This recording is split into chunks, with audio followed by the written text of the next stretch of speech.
I was desperate. Tuition bills were piling up, my part-time job wasn't cutting it, and my roommate's patience with our shared financial woes was wearing thin. When I saw the ad posted on the college bulletin board, handwritten, taped unevenly, and standing out among the neon flyers for tutoring and textbook sales, it felt like a lifeline. Babysitter wanted, high pay for one night only, must follow instructions carefully. There was a phone number at the bottom, scrawled in hurried ink. I didn't think twice before dialing.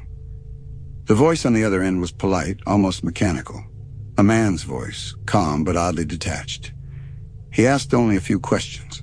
My name, my availability, and if I could follow rules without question. Desperation makes you agree to things you wouldn't otherwise. I said yes to everything. The house was tucked into a quiet suburban street, nestled between other homes that looked nearly identical. A two-story, pale gray structure with a well-manicured lawn and lights in every window, it seemed like the kind of place where nothing bad could ever happen. But standing at the front door, something felt off. Perhaps it was the unnatural stillness of the street, or the absence of any cars in the driveway. The man who answered the door introduced himself as Mr. Albright. He was tall, slim, and dressed in a suit that seemed too formal for the setting. His wife, Mrs. Albright, appeared moments later, her demeanor warm yet unnervingly rehearsed, her smile brittle. They didn't shake my hand, just nodded curtly and ushered me inside. The first thing I noticed was the smell, clean but sterile, as if the house had been scrubbed to erase any trace of life. The furniture was sparse but tasteful.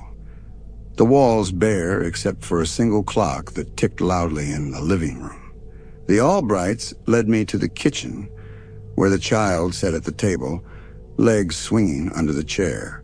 She couldn't have been more than 6, with wide brown eyes and hair in tight braids. She looked up at me with a nervous smile.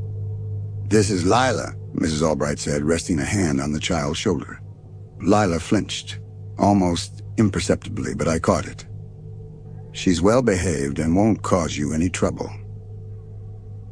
"We have some rules," Mr. Albright said, sliding a folded piece of paper across the table toward me. "They're very important. Please read them carefully." The rules were typed, each line numbered in bold font. 1. Do not let Lila eat after 8 p.m. 2. Do not let her leave the living room without permission. 3. Keep all lights on after sunset. 4. Do not answer the door for anyone, even if they say they're us. 5. Do not enter any locked doors. 6. Do not talk to Lila about leaving the house. 7. Do not answer the phone after midnight. I read the list twice, the weight of their seriousness settling over me. "This seems strict," I said hesitantly, looking up at Mr. Albright. "These directives exist for Lila's safety," he replied, his voice cool and measured. "Do you understand?" I nodded, though a creeping tension had already taken hold of me. Mrs. Albright glanced at the clock. "We'll be back by morning," she said. "Follow the rules and everything will be fine." They left without further explanation, their car headlights disappearing down the darkened street. I stood in the foyer for a long moment, the stillness of the house seeming to envelop me. Lila watched me from the living room, her gaze wary yet curious. I took a deep breath, folding the list of rules and tucking it into my pocket. Lila sat quietly, her small hands folded neatly in her lap. She hadn't said much since her parents left, and her silence added to the unease settling over me. I decided to break the ice. "So, Lila, what do you like to do for fun?" I asked, trying to sound casual. She tilted her head as though considering the question before answering softly. "I like to color." Her voice was barely above a whisper, and I had to lean in to catch her words. I noticed a stack of coloring books on the coffee table. "Why don't we pick one out?" I suggested, hoping to ease her tension and my own. She gave a small nod before sliding off the couch, her movements deliberate and slow. As she flipped through the books, I noticed something odd. Each book had pages torn out, Not random pages either. Each one was missing the first few. It wasn't necessarily strange, but it added to the peculiar atmosphere of the house. The evening passed uneventfully at first. I made Lila a simple dinner, peanut butter and jelly with a glass of milk, and kept an eye on the clock to ensure she didn't eat past 8 p.m. She finished quickly, her eyes darting to the kitchen clock as though she too was acutely aware of the directive. As the sun dipped below the horizon, I moved through the house, turning on every light. The rules didn't specify why this was necessary, but the thought of being in the dark here made my skin crawl. The house was unsettlingly quiet, save for the occasional groan of the floorboards beneath my feet. At times, an unshakable sensation crept over me, as though unseen eyes lingered in the shadows. It was around 9 p.m. when I first noticed something odd about the living room. One of the bookshelves had a slightly different hue than the others, as if it had been moved recently. Curiosity got the better of me, and I approached it, running my fingers along the edges. My stomach flipped when I felt a faint draft coming from behind it. "What are you doing?" Lila's voice startled me, and I turned to see her standing in the doorway, her eyes wide with alarm. "I was just looking," I said quickly. "It's nothing." Her expression hardened, a stark contrast to her earlier shyness. "You're not supposed to look behind there." "Why not?" I asked, trying to keep my tone light, but my chest felt tight. Her lips pressed together, and she looked at the floor. "It's the rules." I backed away from the bookshelf, forcing a smile.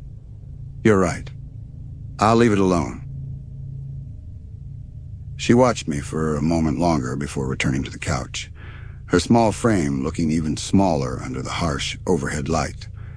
I told myself to let it go, but the draft had unsettled me. There was something behind that bookshelf, and I couldn't shake the feeling that it was important.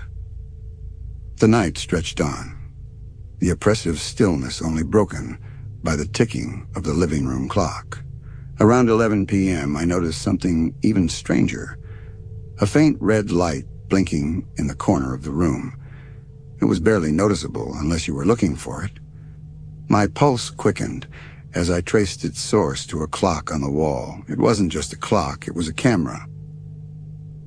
The realization sent a sharp jolt of dread coursing through me. My thoughts spiraled wildly. Why were there cameras in the house? Were they watching me? And if so, who was watching? I tried to calm myself, reminding myself that the Albrights had insisted the rules were for Lila's safety. Maybe the cameras were part of that. Still, I couldn't ignore the disquiet creeping up my neck. I checked on Lila, who had fallen asleep on the couch, clutching a worn, stuffed animal. She looked so peaceful, so fragile, that I felt a pang of protectiveness. Whatever was going on in this house, I had to make sure she stayed safe. It was just after midnight when the phone rang. The sound jolted me, loud and shrill against the heavy stillness. My first instinct was to pick it up, but then I remembered the rule. Do not answer the phone after midnight. I stared at it, the chime seeming to grow louder and more insistent. My hand hovered over the receiver, every instinct screaming at me to answer. What if it was important? What if it was the Albrights calling to check on Lila? The ringing stopped abruptly, leaving a stifling quiet in its wake. I let out a shaky breath. My pulse thundered. I had followed the rule, but the sense of unease didn't dissipate. In fact, it only grew stronger. The stillness that followed the abrupt end of the phone's chime felt oppressive, as though the air in the house itself had thickened. I sat there frozen, staring at the phone like it might start ringing again. It didn't. Instead, I heard a noise, faint at first, like the creak of a door being pushed open. The sound came from above.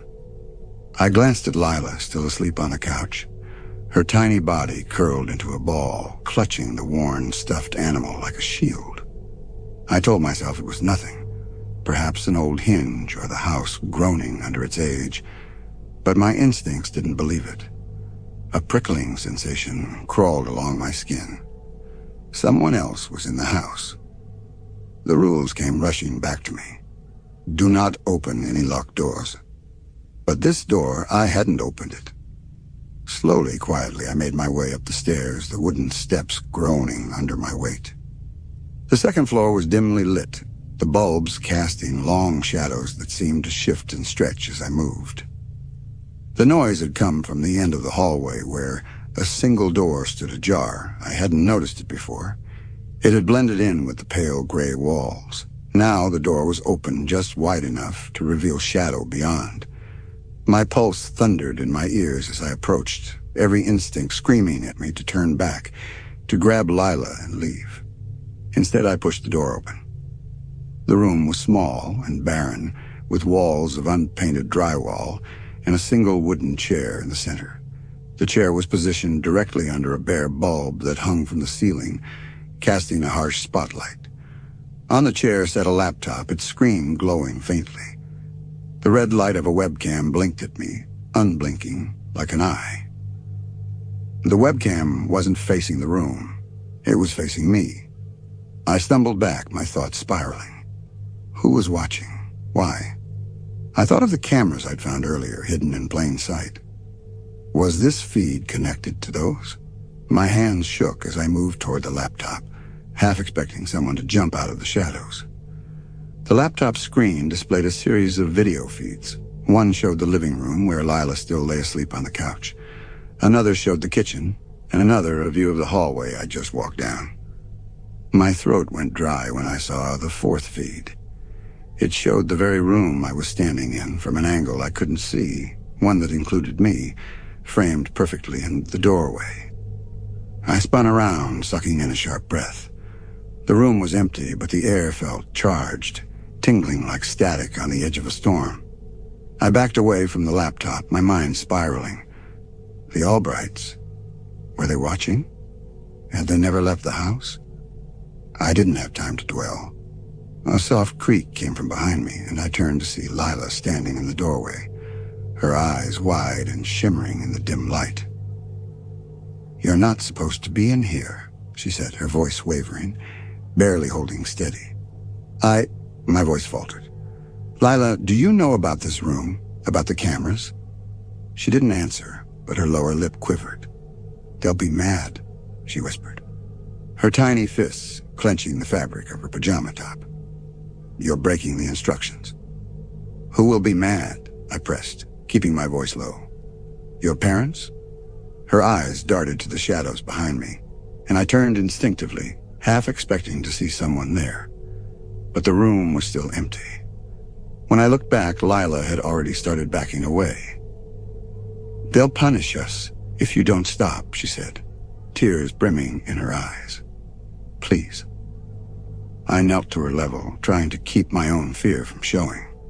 "Lila, we're going to be okay," I said. "But I need you to tell me the truth. Are your parents here? Are they watching us?" She hesitated, then gave the smallest of nods. My stomach dropped. The realization hit me like a punch to the gut. The Albrights had never left. They were somewhere in the house, watching every move I made, every word I said.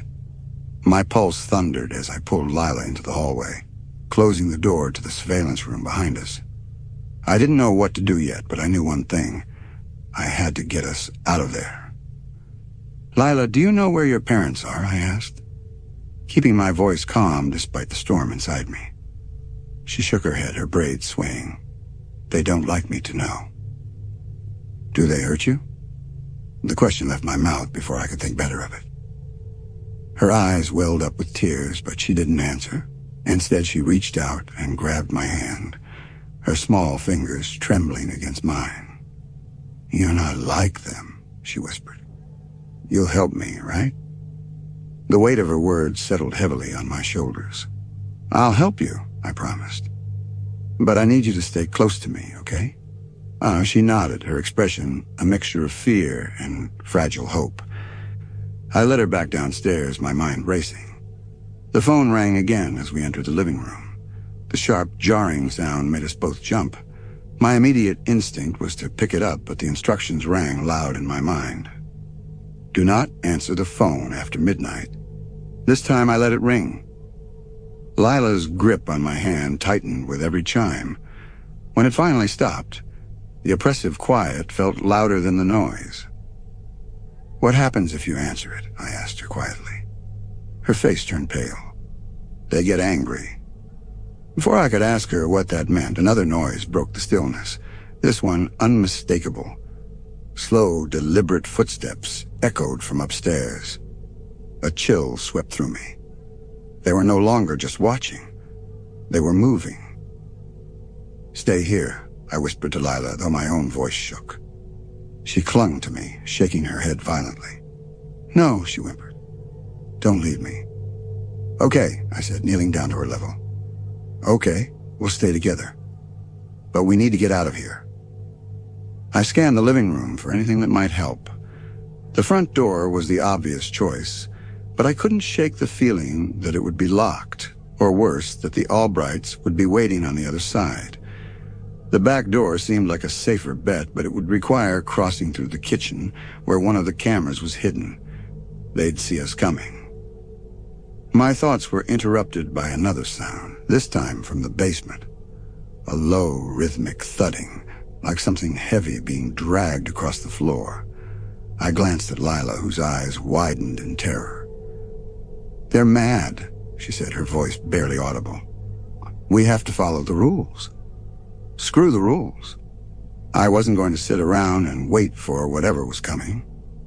Grabbing Lila's hand, I led her toward the kitchen. The faint hum of the refrigerator and the flicker of the overhead light made the space feel even more oppressive. The back door loomed at the far end, a beacon of escape. The sound of footsteps upstairs grew louder, faster, as though whoever or whatever was there had realized what I was planning. My hand shook as I reached for the back door handle. Locked. Of course. "Where's the key?" I asked, trying to keep the panic out of my voice. Lila pointed to a drawer by the sink. I yanked it open, rummaging through its contents, until I found the small brass key. My hands were slick with sweat as I jammed it into the lock, twisting hard. The door creaked open, revealing the cool night air beyond. "We're leaving," I said, pulling Lila toward the open door. But before we could step outside, a voice stopped me in my tracks. "Leaving so soon?" I froze, my grip tightening on Lila's hand. The voice belonged to Mr. Albright, calm and composed, just as it had been on the phone when I first called about the job. He stepped out of the shadows, his figure silhouetted against the faint light spilling from the kitchen. Mrs. Albright followed close behind, her expression unreadable, but her presence just as unnerving. "You broke the rules," Mr. Albright said, his tone devoid of emotion. "We can't allow that." Lila whimpered, burying her face in my side. A rapid beat drummed in my chest as I stepped back, positioning myself between her and the Albrights. "What do you want?" I demanded, my voice trembling. Mrs. Albright smiled, but it didn't reach her eyes. "We want what's best for Lila," she said. "And what's best for her is for you to leave." "Leave?" I repeated, my mind spiraling. "And what happens to her?" "She stays," Mr. Albright said simply. "She belongs here." "The hell she does," I growled. Adrenaline surging through me, I grabbed the nearest thing I could find, a cast-iron skillet from the countertop, and brandished it like a weapon. "You're not taking her." The Albrights exchanged a glance, their smiles never faltering. "That's not your decision to make," Mrs. Albright said. "Like hell it isn't," I barked, backing toward the open door. "Lila, run!" The little girl hesitated, but when I gave her a push, she darted out the door into the night. I followed, a cold sensation rippling through me as the Albrights' calm voices faded behind us. The darkness swallowed us as we sprinted away from the house, my only thought to get as far as possible. The cool night air stung my face as I clutched Lila's hand, pulling her through the overgrown backyard. My lungs burned with each breath, but I didn't dare stop. The Albrights weren't chasing us, at least not yet, but their unseen gaze bore down on us. "Keep running," I urged Lila, though she was already struggling to keep up. Her small legs stumbled over tangled roots and uneven ground, but she didn't complain. Her grip on my hand was iron tight, as if letting go wasn't an option. When we reached the edge of the property, I slowed just enough to assess our surroundings. Beyond the backyard was a narrow road, empty and silent under the pale glow of a flickering street lamp. I glanced back at the house, its windows glowing faintly against the darkened sky. The sight sent a cold ripple through me. It looked wrong, like a stage set designed to trap the unwary. "Where do we go?" Lila's voice was barely a whisper, her tear-streaked face glowing pale under the faint streetlight. "The police," I said firmly. "We're going to get help." She hesitated, her small frame trembling. "They won't believe you." I knelt in front of her, gripping her shoulders gently but firmly. "I don't care what they believe. We're getting out of this, Lila. You trust me, right?" She nodded, though her eyes were filled with doubt. We found a gas station about a mile down the road, its fluorescent lights buzzing softly in the quiet. The clerk, a young man who looked barely older than me, stared as I stumbled inside, dragging Lila behind me. "Help," I gasped. "We need the police." The clerk blinked, clearly startled. Yeah, sure," he said, fumbling for the phone. He cast a nervous glance at Lila, who clung to my side like a lifeline. "What happened?" "Just call," I barked, my nerves frayed. He didn't ask any more questions. The police arrived 20 minutes later. 2 officers, their expressions a mixture of professionalism and suspicion, stepped out of their patrol car. I explained everything in a rush. The job, the house, the instructions, the cameras, the Albrights. The officers exchanged a glance, their skepticism clear. "We'll need to check this out," one of them said. "Can you show us the house?" I hesitated. The thought of going back made my stomach churn, but I didn't have a choice. "Yeah," I said, "I'll take you there." Lila stayed in the patrol car as we returned to the house. It looked the same as when I'd first arrived, quiet, unassuming, almost inviting. But when the officers and I stepped inside, it was like walking into a different place entirely. The furniture was gone. The cameras I'd noticed earlier were missing, their telltale wires stripped clean from the walls. The locked room upstairs? Empty. Its hidden laptop and surveillance feeds erased as if they'd never existed. Even the faint draft behind the bookshelf was gone. It was as though the house had swallowed every trace of what had happened there. "You're sure this is the place?" one of the officers asked, his tone sharp. "Yes," I said, my voice shaking. "This is it. They were here." The second officer sighed, his hand resting on his belt. "Doesn't look like anyone's lived here for a while. This place is practically abandoned." "No," I insisted, my frustration mounting. "They were here. The Albrights, The Albrights?" the first officer interrupted, frowning. "We ran that name through the system. No one by that name owns this property. In fact, the deed hasn't been updated in over 10 years. Whoever you dealt with, they're not on record." My head spun. None of it made sense. The cameras, the instructions, the hidden room, they were all real. I'd seen them. Lila had seen them. But now it was as if they'd been wiped from existence. "Look," the second officer said, his tone softer. "We'll file a report, but without any evidence, there's not much we can do. You said you found the girl here, right? We'll check her background, see if we can contact her family." I nodded numbly, following them back to the car. Lila was waiting inside, her knees drawn to her chest. She looked up at me as I approached, her eyes brimming with fear. "Did they believe you?" she asked. I hesitated before shaking my head. "We'll figure this out," I said, though I wasn't sure if I believed it myself. The officers drove us to the station, where they ran Lila's information through their system. What they found only deepened the nightmare. Lila had been reported missing months ago, her photograph, plastered across news bulletins I had somehow never seen. Her parents weren't the Albrights. They were frantic strangers halfway across the country, desperate for answers. The revelation slammed into me, leaving me reeling. Lila wasn't the Albrights' daughter. She had been missing for months, Her face splashed across news bulletins I had somehow never noticed. The officers stared at me, their doubt growing with each passing second. "You're telling us you didn't know who she was?" one of them asked, his voice cold and clipped. "No," I said firmly, gripping the edge of the table in the small, sterile interrogation room. "I didn't even know her name until tonight. The Albrights hired me to babysit her." The officer raised an eyebrow, exchanging a glance with his partner. "And yet, we have no record of this Albright family. The house you described has been abandoned for years. No utilities, no ownership records, nothing." "They were there," I insisted. My voice wavered under the weight of my frustration and fear. "The house wasn't abandoned. There were cameras, hidden rooms, everything I told you." "Convenient," the second officer muttered. "And yet no evidence of anything you've described." "What about Lila?" I shot back. "She'll tell you." "We've already spoken to her," the first officer interrupted. "She's traumatized, understandably, and her recollection of events is unclear. She doesn't remember much, but she did say something interesting. You were the only one in the house with her." "That's not true," I said, my voice rising. "The Albrights don't exist," the officer cut me off sharply. "What does exist is a mountain of circumstantial evidence pointing directly at you. You're the one who brought Lila out of that house.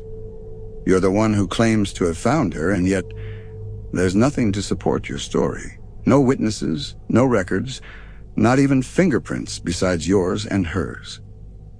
My head spun, my breath coming in shallow bursts. Every word they said felt like a hammer striking a nail into my coffin. I tried to stay calm, but the panic was overwhelming.